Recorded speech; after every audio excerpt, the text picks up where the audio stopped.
Cuando finalmente te independizas de tus padres, la gran mayoría de veces no es un proceso fácil, o al menos al principio, pues no solo tienes que trabajar mucho durante varias horas, sino que también tienes que buscar un lugar donde vivir y pasar tus noches.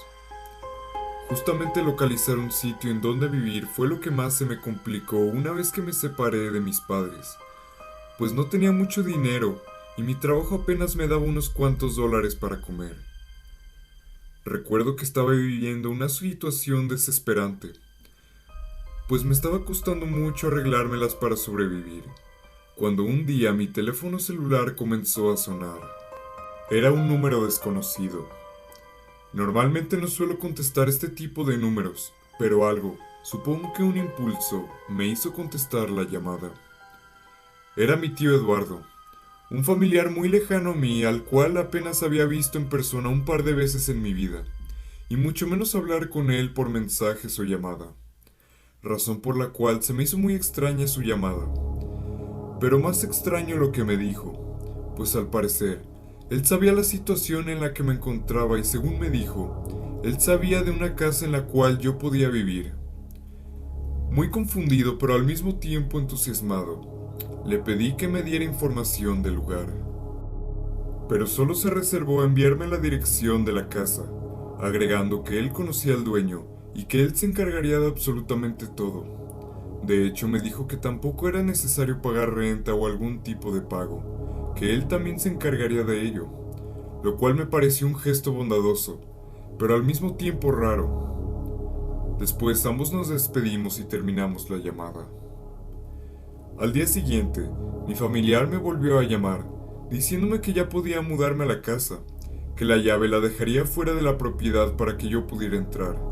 Si bien estaba algo confundido y extrañado, aún así le hice caso y me dirigí a la propiedad. Una vez que llegué a la dirección indicada, encontré las llaves en donde me lo había indicado y pude entrar al hogar.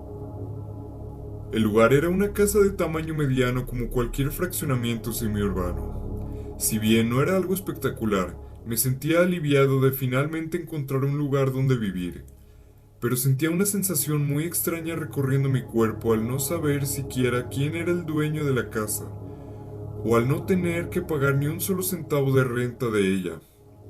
Sin embargo, no me iba a quejar, pues esta oportunidad era muy importante para mí. Una vez que entré a la casa, no pude evitar sentir una extraña sensación de nostalgia, pues a pesar de que nunca había estado en ese lugar, podía sentir esa sensación nostálgica. Y eso se reforzaba más una vez que veía los muebles llenos de polvo, los cuales parecían ser aproximadamente de los años 90. Y a pesar de no ser una casa tan vieja y tener muebles, parecía que llevaba muchos años sin ser usada, pues todo estaba cubierto de polvo y sus cortinas parecían ser un imán de este. El piso también parecía ser el original, con el que la casa había sido construida, pues este se veía muy pasado de moda y algo maltratado, y el ambiente en la casa se sentía un poco oscuro. Unos minutos después de inspeccionar el lugar, llamé al tío Eduardo para que me explicase todo lo que debía saber de la casa. Ya saben, como las reglas, algún tipo de horario o alguna maña de alguna puerta y ese tipo de cosas. Sin embargo, mi tío no me contestó, a pesar de que le llamé 2 veces seguidas. Al no obtener respuesta, bajé mis cosas del automóvil y me instalé en la casa. Sin embargo, conforme fueron transcurriendo las horas estando dentro de esas paredes nostálgicas y un poco envejecidas, podía percibir una sensación de extrañeza, incomodidad, pánico, desesperación y tristeza. Ya saben, de esas veces que estás en un lugar que a pesar de que no puedes percibir algo extraño con tus sentidos, puedes sentir internamente una vibra extraña e inusual. Decidí no darle importancia al asunto, y el resto de la tarde me la pasé desempaquetando las pocas cosas que tenía, y me recosté un rato en mi cama, dentro de la vieja y ligeramente oscura habitación de aproximadamente 25 años, y me la pasé reflexionando y digiriendo todo lo que había vivido en los últimos días, y cómo pude conseguir un hogar casi por obra de un milagro. Una vez que puse nuevamente los pies sobre la tierra y regresé de mis pensamientos, intenté llamar nuevamente al tío Eduardo, pero de nuevo no respondió, así que me rendí de llamarle por ese día y decidí bajar a la cocina, la cual tenía unos electrodomésticos muy desactualizados, ya que parecían ser de los años 2000, y la iluminación del sitio daba una sensación rara, casi pavorosa. Estaba cenando tranquilamente en la casi lúgubre cocina, cuando de repente, por alguna razón volteé a la ventana que daba al exterior del jardín, y por un segundo pude ver una especie de tétrica figura blanquecina.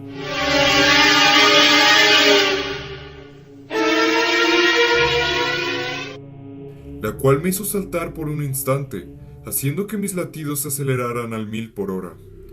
Si bien esa extraña cosa solo apareció en un rápido parpadeo, eso fue suficiente para dejarme con una sensación pavorosa, pues durante la fracción de segundo que vi a esa cosa, pude notar que me miraba con una perturbadora y tétrica sonrisa inhumana de lado a lado, y la cuenca de sus ojos era completamente oscura y hueca.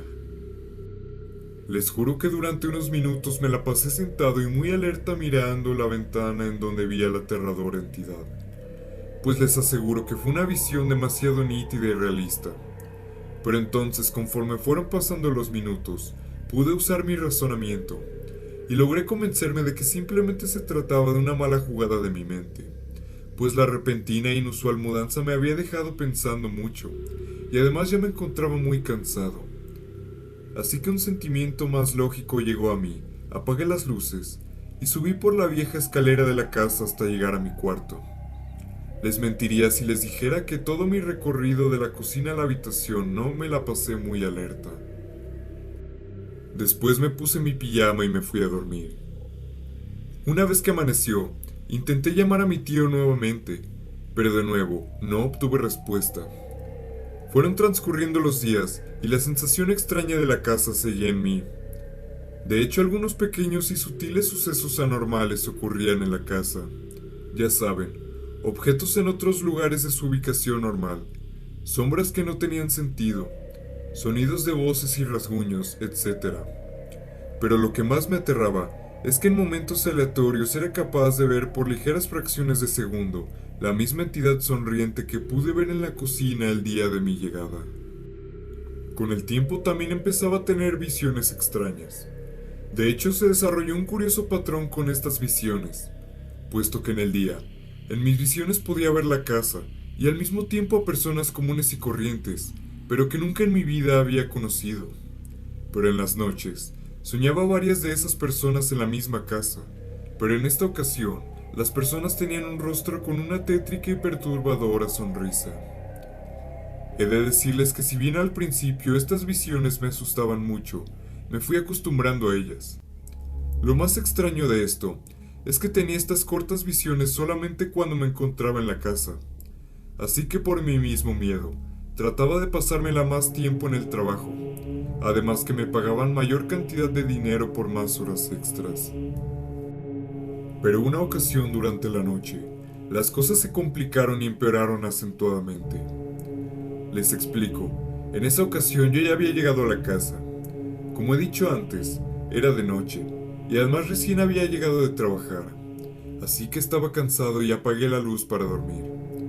Pero justo cuando estaba a punto de quedarme completamente dormido, una pavorosa y tétrica imagen llegó a mi cerebro. De esas veces que estás por quedarte dormido, y de la nada a tu mente llega una imagen aterradora.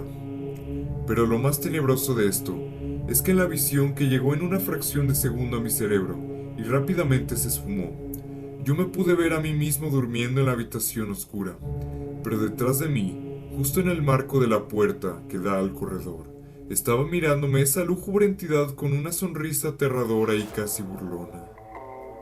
Pero la visión fue tan nítida y realista que en menos de medio segundo me desperté exaltado, sudando y con el corazón latiendo a más no poder.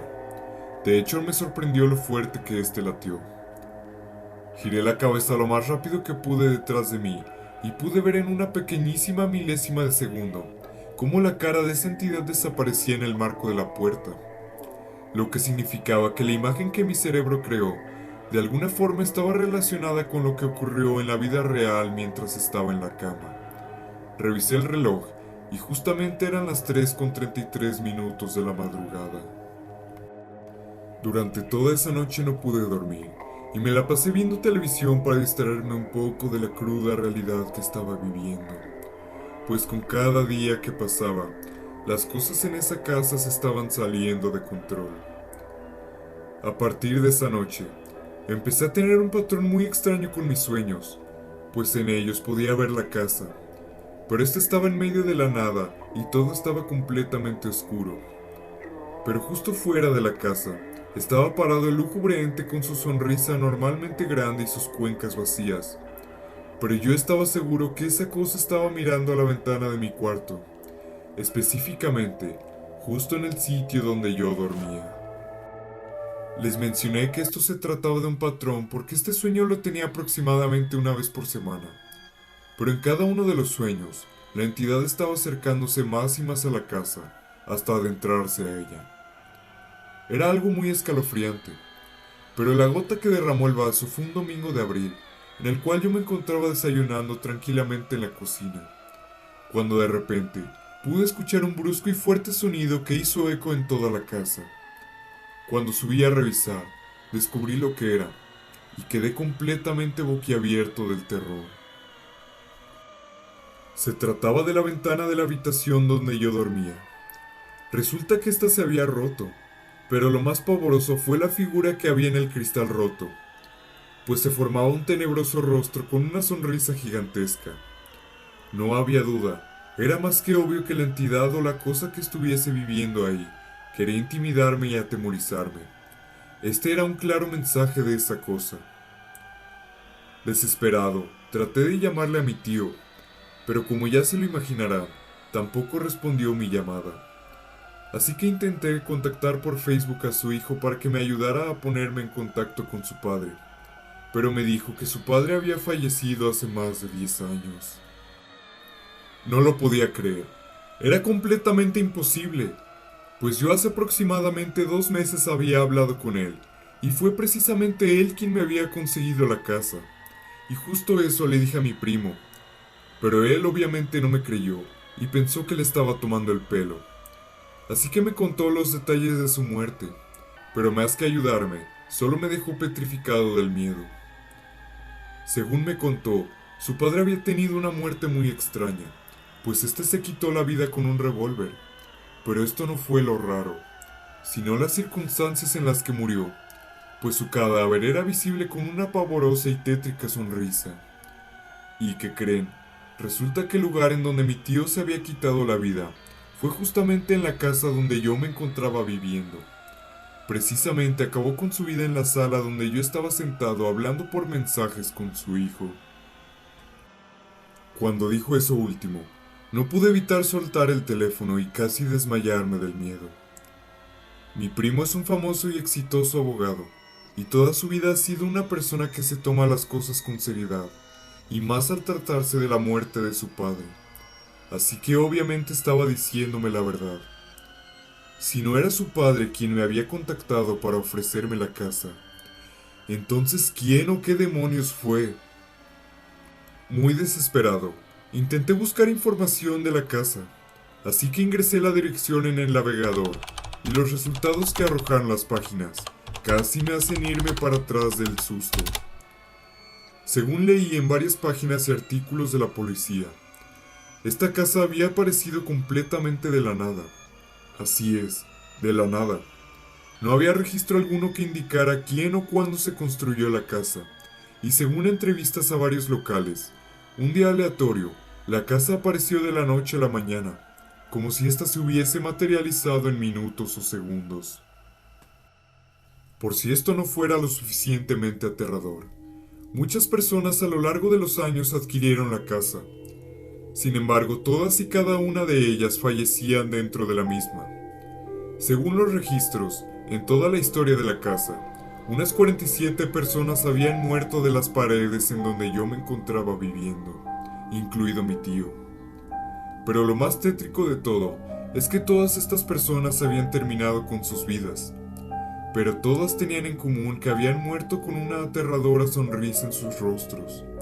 Unos se cortaban las venas, otros abrían las llaves del lavabo y metían la cabeza hasta ahogarse. Unos se disparaban, otros se ahorcaban, etc. Pero todos y cada uno de ellos tenían una maldita sonrisa en sus rostros. Cuando vi las fotos no me lo podía creer, pues aparte de sangrientas y traumatizantes, pude reconocer que esas personas eran las mismas que veía en mis sueños y visiones. Estaba bajando en la página viendo más y más fotos, y pude ver por una pequeña milésima de segundo una foto mía con una sonrisa en mi rostro y un charco de sangre rodeando mi cadáver. Pero justo en ese momento, la pantalla de mi computadora se rompió violentamente y no pude ver con detenimiento y asegurarme si realmente se trataba de mí o no. Esta señal ya era muy evidente, no había duda que yo sería el próximo, así que desesperadamente empaqué mis cosas y lo más rápido que pude me largué de ese lugar a toda gas. Unos minutos después, una vez que coloqué todas mis pocas pertenencias en mi auto, subí a él para largarme de ahí, no sin antes echar un rápido vistazo a la casa, y créanme o no, les juro que en una de las ventanas pude ver a la tétrica figura humana de mi fallecido tío Eduardo con media cabeza destrozada, mirándome con una sonrisa macabra y burlona. Creo que era muy evidente que se trataba de esa maldita entidad burlándose de mí y de la muerte de mi tío. Actualmente ya han pasado más de 15 años de esa experiencia, pero a decir verdad, no hay día de mi vida que no recuerde esta terrible anécdota. De hecho, cada vez que discuto el tema con las personas cercanas en mi vida, o muy creyentes de lo paranormal, hemos formulado la teoría de que aquella casa es una manifestación de una poderosísima entidad del bajo astral, la cual necesita robar constantemente almas humanas para alimentarse. Por ello, constantemente esta cosa se las arregla para hacer que las personas habiten aquella horrible casa, y una vez ahí, dominar sus cuerpos y hacer que se quiten la vida. De esa forma puede absorber sus almas, y de alguna forma esta entidad logró engañarme y hacerme creer que realmente se trataba de mi tío, el cual de todo corazón ruego que esté bien, y su alma no haya sido poseída por esa cosa. Si el video te gustó, ¿podrías regalarme tu suscripción y tu pulgar arriba? Créeme que eso me motivaría a seguir creando contenido. Hasta la próxima.